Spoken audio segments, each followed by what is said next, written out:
2 मिनिटांमध्ये आपण कार्यक्रम पूर्ण करणार आहोत।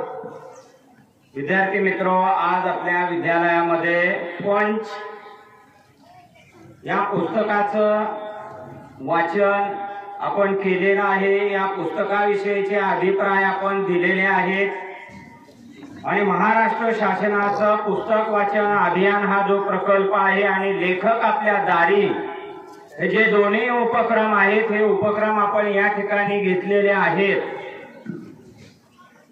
या कार्यक्रमाला शिक्षण विभागाचे शिक्षण विस्तार अधिकारी आदरणीय खताळ साहेब, पंच या पुस्तकाचे लेखक आदरणीय एकनाथजी चव्हाण साहेब, त्यांचे मित्र आणि विश्वस्त मंडळाचे सदस्य आदरणीय मुकुंदराज सातपुते साहेब, आपल्या विद्यालयाचे उपमुख्याध्यापक आदरणीय गायकवाड साहेब, उपप्राचार्य आदरणीय शेख साहेब, पर्यवेक्षक आदरणीय राजमाने साहेब, शिक्षक प्रतिनिधी दराडे मॅडम,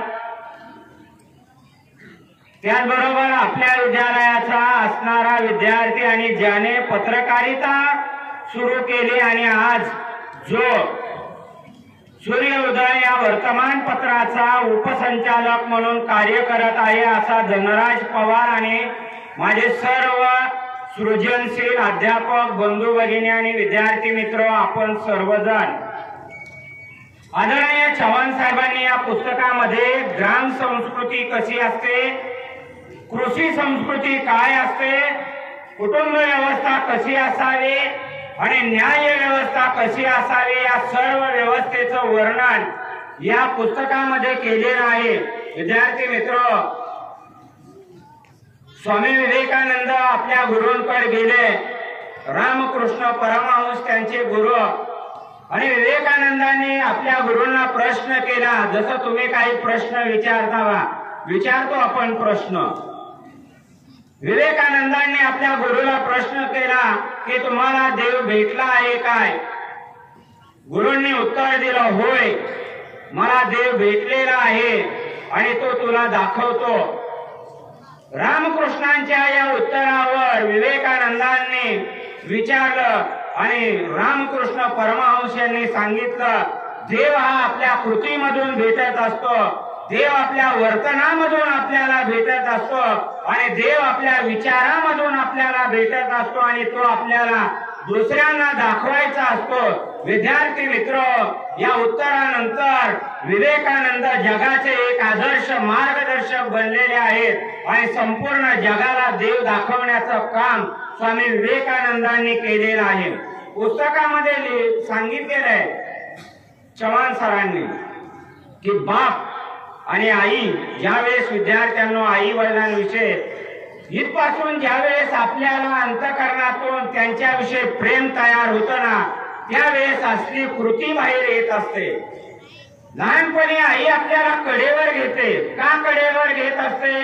आई कडेवर घेते की माझ्या मुलाला समोरचं सर्व दिसावं आणि भविष्यामध्ये तो पाहून पुढे वाटचाल करावं, हा आईचा कडेवर घेण्याचा उद्देश असतो। वडील आपल्याला खांद्यावर घेत असतात। काय उद्देश असतो? की मला जे दिसलेलं आहे या जगामध्ये, माझ्यापेक्षा माझ्या विद्यार्थ्यांना, माझ्या मुलाला जास्त दिसावं म्हणून वडील खांद्यावर मुलाला घेत असतात। संपूर्ण जगाचं निरीक्षण माझ्यापेक्षा माझ्या मुलाने जास्त करावं आणि हाच वारसा या पुस्तकामध्ये आदरणीय चव्हाण सरांनी दिलेला आहे। या पुस्तकाची प्रस्तावना आपल्या विद्यालयाचे माजी प्राचार्य आदरणीय श्रीकांत होशील साहेबांनी दिलेली आहे। अत्यंत मार्मिक अशा प्रकारची, भावनिक अशा प्रकारची प्रस्तावना दिलेली आहे आणि या पुस्तकाचं जे मलपृष्ठ आहे शेवटचं, हे मलपृष्ठ जे आहे यावरती ठिकाण केलेलं आहे ते जामखेड तालुक्यामध्ये असणारे शिक्षण अधिकारी आदरणीय पोपटरावजी काळे साहेब आणि तेही लेखक आहेत। काजवा हे त्यांचं जे पुस्तक आहे, हिंदी, इंग्रजी आणि मराठी या तीनही भाषेमध्ये ते रूपांतरित झालेलं आहे। मी परमेश्वराकडे अशी प्रार्थना करतो की आमचे जे एकनाथ चव्हाण आहेत यांच्या या पुस्तकाचं मराठी, इंग्रजी आणि हिंदी या तीनही भाषेमध्ये त्याचं रूपांतर व्हावं आणि त्यांच्या साहित्याला धार यावी आणि पुढे पुढे त्यांचं साहित्य असं तयार व्हावं असं आपल्या संस्थेच्या विद्यालयाच्या आणि आपल्या सर्वांच्या वतीने मी परमेश्वराकडे प्रार्थना करतो आणि त्यांच्या लेखनाला शुभेच्छा देतो आणि थांबतो।